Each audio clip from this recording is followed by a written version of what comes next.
Every man-made thing around us is created using drawing, whether it is cloths, sculpture, buildings, vehicles, ornaments, etc. The basic idea behind making anything starts from a sketch or drawing, which comes in creator's mind.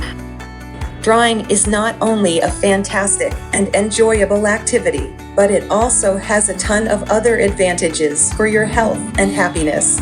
Let us see what incredible advantages can you get from using your creativity. Here are our top 3 benefits for taking drawing class. First, stress reduction.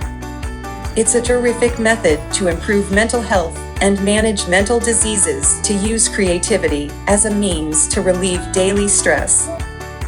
Second, enhance your problem-solving capabilities. When drawing, we are motivated to think creatively and find solutions to a wide variety of technical issues because we want to attain a specific style.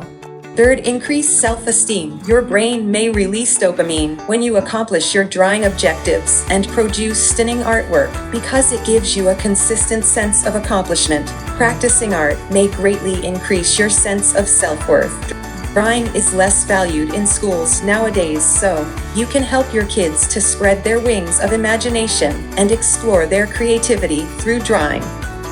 You can share this video so that more people can discover the pleasure, the joy, and absolute importance of drawing.